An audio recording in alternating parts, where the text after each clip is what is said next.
All right, welcome to the deep dive. Mm. We're going to be diving deep into a really interesting set of ideas, a way of thinking, a framework That framework. today. Our goal here at the deep dive is to help you become a true expert on just about anything. So we take these topics, these big, sometimes daunting sources of information, and break it down. Yeah, we break it down, make it digestible. And today we're looking at Edward de Bono's 6 Thinking Hats, which uses the simple idea of colored hats to change the way we think. Yeah, and we've got excerpts, forewords, introductory chapters all here ready to go. Right. And we're going to use these to really understand how something as simple as a colored hat. Yeah, as a colored hat can really revolutionize your thinking, make you so much more efficient, and really, really help you navigate this crazy, complex world. Absolutely, and especially in a world where we're increasingly being impacted by AI. Right. It feels like everything's moving faster, more information than ever. Right. So how do we not get overwhelmed and still stay on top of it all? Yeah, stay on top of it all. And that's where 6 Thinking Hats comes in. Now, I'm so excited to have you here as our expert today. It's a pleasure to be here. You're the calm, insightful voice who's going to help us connect the dots and make sense of all this. So that's the goal. Yeah, let's jump in. So 6 Thinking Hats, the core idea is pretty straightforward. It's about focusing our thinking On one aspect at a time. Yeah. Yeah. Right. Like Yeah. instead of trying to think about Everything at once. Yeah, right. We wear these different hats, so to speak, and each hat represents a different mode of thought. Yeah. And I love this idea because it makes it tangible. Like you're actually Absolutely. putting on a hat. Right. It's and de Bono talks about that. It's a tangible psychological hook that you can really grab onto. It's not some abstract concept. It's like, okay, now I'm putting on my white hat. Now I'm putting on my black hat. And this actually grew out of de Bono's concept of parallel thinking, didn't it? Yes, it did. Which is really fascinating. It is. It's sort of a response to the kind of the way we traditionally debate, which is often adversarial, right? It's like we're trying to prove each other wrong. Yeah. And he gives this great analogy. He's like, imagine a group of people standing around a house. Okay. Each one can only see their own side of the house. Right. And they're all arguing about what the house looks like. Right. And the idea of parallel thinking is, let's all walk around the house together. Right. Let's see it from all sides. Yeah. And that's what the hats help us to do. And it's important to clarify that we're not saying, you're a white hat thinker or you're a black hat thinker. These are not personality types. Yeah. Right. There's not labels. Yeah. They're directions. They're directions. It's like saying, think in this direction for a while. Right. And then we can switch direction. Right. And everyone, presumably can think in all these different directions. Right. Okay. So the practical application of this is we consciously choose to wear a specific hat. For a set amount of time. Right. Yeah. Right. To really focus our thinking in that direction. And you can do this individually, right? If you're working on a problem by yourself, you can say, okay, for the next 5 minutes, I'm going to wear the white hat. Or as a group. Right. Right. And that's where it gets really, really powerful. It is. So let's start exploring these hats. Let's begin with the white hat. What is that all about? So the white hat's all about facts. Facts. Yeah. It's about neutrality, objectivity. You're not bringing in your opinions, your emotions. Just the data. Just the data. What do we know? What information do we have? Right. What information do we need? Where are the gaps? And how do we get that missing information? Exactly. So it's a very important hat for sort of setting the stage. And I think in today's world, this is more crucial than ever, right? I mean, we're bombarded with information. Absolutely. A lot of it's not accurate, so being able to sort of filter. And a lot of it is generated by AI. Right. Right. And we don't necessarily know what's accurate and what's not. Yeah. Now, de Bono, he made an interesting distinction about the types of facts, right? It's not all like black and white. Right. So he talks about checked facts and believed facts. Right. So a checked fact is something that's been, verified. It's solid. It's solid. And a believed fact is something that we believe it to be true. We accept as true. Right. But we may not have personally verified it. Right. Right. It could be based on a credible source. A credible source, a trusted friend or colleague, an expert. Right. And both of these are valid under the white hat. But it's important to be clear about the distinction. Yeah, to be transparent about where that information's coming from. Exactly. Yeah, and sometimes it's not even as simple as true or false. Right. There's degrees of certainty, right? Right. And de Bono talks about this possibility spectrum. So it could be always true, usually true, sometimes true, rarely true. Or unknown. Or unknown, right. So we can acknowledge those nuances. Absolutely. We don't have to pretend like everything's, 100% certain. 100% certain, right. And I think that's so important when we're dealing with things like AI, where there's a lot of uncertainty. Yeah, a lot of uncertainty. Yeah. Now, you mentioned earlier the IBM antitrust case. And I thought that was such a fascinating example of how... Of information overload. Yeah, of how just having a ton of data doesn't necessarily mean you have good information. Right, because in that case, IBM produced... millions of documents. Millions, literally millions of documents. I mean, it was... impossible to sift through. Yeah, it was almost like a way of burying the truth. Right. So how could the white hat have helped in that situation? Well, I think the white hat would have helped to focus the inquiry.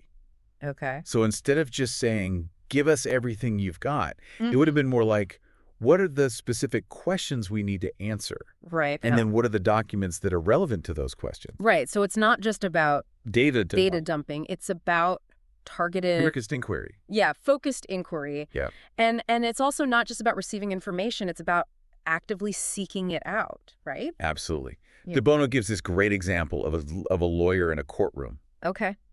And the lawyer is questioning a witness. And the lawyer keeps asking, what did you see? Right. What did you hear? Not what you thought. Not what you thought. Not your interpretation. Not your interpretation. Not your opinion. Just the facts. Just the facts. And so it's like the lawyer saying, put on your white hat. Right. And tell me what you actually observed. And I love that. It's almost like a tool. It is a tool. For cutting through the noise. Absolutely. Yeah. It's like, all right, let's get down to the bedrock here. Right. And it's interesting to contrast this with how we often approach discussions, right?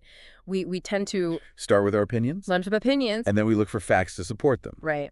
And de Bono contrasts that with the way that say, the Japanese approach meetings, where they often have a very deliberate white hat phase at the beginning. Right. It's like everyone is putting on their white hat and just saying, okay, what do we know? Right. What are the facts? Before we even opinions. Yeah.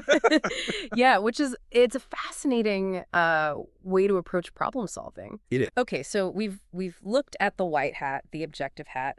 Let's move to a completely different mode of thinking. Okay. The red hat. What is that all about? The red hat is all about feelings, intuition, and emotions. Okay.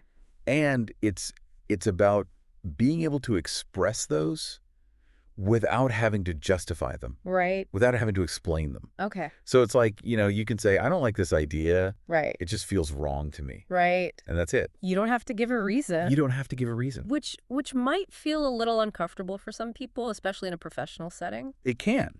It can. Because we're often trained to be very logical and rational. Yeah. And, feelings are seen as sort of... messy. Yeah, messy and unpredictable. Yeah. But de Bono's point is that feelings are always there. Right. They're influencing our thinking whether we acknowledge them or not. Right. So the red hat gives us a way to bring them out into the open. Okay, so it's about giving them a legitimate space. Exactly. It's like, okay, for the next few minutes, we're just going to acknowledge our feelings. And that might be everything from like strong emotions like anger or excitement to more subtle things like suspicion or doubt. Exactly. Right. Yeah. You could say, I'm feeling a little bit suspicious about this. Right. Or I have a sense of foreboding. Yeah. Or I'm really excited about this. Right. It could be any range of emotions. Now, de Bono talked about the different ways that emotions influence our thinking. He mentioned 3 key points. 3 key points. What were those? So the first one is background emotions. Okay. These are sort of like the underlying mood that we bring to a situation. Okay. So it could be, we're feeling anxious, we're feeling optimistic, we're feeling tired. Right. And that's going to color our perception of everything. Okay. The second point is the emotions that are triggered by our initial perceptions. Okay. So if we see something and we immediately think, that's unfair. Right. Or that's amazing. Right. That emotional response is going to shape our thinking. And then the third point is that emotions influence our final choice. Right. So even after we've, mapped out all the options, weighed the pros and cons, Right. ultimately our decision is often driven by our feelings. Right. Right. What we value. What we value, what feels right to us. Yeah. Yeah. Yeah. You mentioned that the red hat can also be a tool for expressing difficult emotions in a constructive way. Mm-hmm. Can you elaborate on that? Yeah. So, for example, let's say, a colleague gets a promotion. Okay. And you're feeling resentful. Okay. Or jealous. Right. And instead of letting those feelings fester. Right. And maybe lead to some, negative behaviors. Right. You can put on your red hat and say, look, I'm just going to be honest. I'm feeling a little bit jealous right now. And just by acknowledging the feeling, it can help to diffuse it. Okay, so it's a way of sort of getting it out in the open and processing it in a healthy way. Right. Yeah. And intuition is also a big part of the red hat, isn't it? It is. Those gut feelings. Yeah. And de Bono talks about two types of intuition. Okay. There's the sudden insight. Okay. The aha moment. Right. And then there's the more complex judgment that's based on experience. Huh. Where you've seen similar situations before. Right. And you have a sense of what's going to happen, even if you can't explain why. Yeah. Yeah. So the red hat is a way of saying, hey, these intuitions are important. They are. Let's pay attention to them. Even if we don't have a logical explanation for them yet. Right, right. So if you want to know how someone really feels about something, the red hat gives you a direct route. A direct route to that information. Absolutely. Okay. We've looked at the objective white hat, the emotional red hat. Now let's turn to a hat that often gets a bad rap. Okay. The black hat. What's that all about? The black hat is all about caution. Okay. Critical judgment. Okay. Looking for potential problems, dangers, reasons why something might not work. Okay, so it's like the voice of caution. Absolutely. It's the watch out hat. Yeah. But with an important caveat. It's not just about being negative. No, it's not about negativity for its own sake. Right. It has to be logical. Okay. It has to be based on reason. Right. So you can't just say, I don't like this. Yeah. You have to say, I don't like this because. Right. And then give a reason. Okay. What are the potential downsides? What are the risks? Right. And are those risks based on, evidence or logic? Okay, so it's a very disciplined form of criticism. It is. It's not just complaining. Right. And de Bono emphasizes that this is not about being balanced. Right. This is about focusing specifically on... What could go wrong? Yeah, what could go wrong? Why? Now, I remember you gave this example of a car with a 50-mile-per-hour top speed. And how the same statement could be interpreted through the different hats. Exactly. Okay. So if I say this car has a top speed of 50 miles per hour, right, that's a white hat statement. Right. It's just a fact. It's just a fact. Now, if we put on the black hat, that fact could be a problem. Right. If, for example, you need to drive on a highway. Right. And the speed limit is 65. Right. That 50-mile-per-hour top speed is going to be a limitation. Right. It's going to be a problem. Yeah. But if we're wearing the red hat, we might just feel disappointed. Yeah, you might just say, ugh, that's so slow. Right. I'm not going to enjoy driving this car. And that's a valid red hat response. Exactly. Yeah, you don't have to justify it. You don't have to say, well, because I need to. Right. It's just, I'm disappointed. Right. That's my feeling. Yeah. So the black hat is really important for risk assessment. It is. Identifying potential pitfalls. Absolutely. Before they happen. And de Bono talks about how it's essential for survival. Right. If you're not thinking about the potential dangers, right, you're not going to last very long. Yeah. And it's also important for avoiding mistakes. Right. And for making sure that our plans comply with the rules. Yeah. So it's not just about tearing down ideas, it's also about making them stronger. Absolutely. It's about identifying the weaknesses so that we can fix them. Right. Okay. Now, what about when the black hat is used to critique the thinking process itself? Not just the content of an idea, but the way we're thinking about it. Right. So, for example, someone might say, hold on, are we making an assumption here? Right. Are we jumping to a conclusion? Right. Is this logic sound? Yeah. And that's a valid use of the black hat. Okay. But de Bono suggests that, ideally, we do that during a designated black hat session. Right. So we're not constantly interrupting the flow with these kinds of critiques. It's like, right, okay, let's have a black hat session where we just focus on what could go wrong with the thinking process itself. Okay. And then we can move on to other modes of thinking.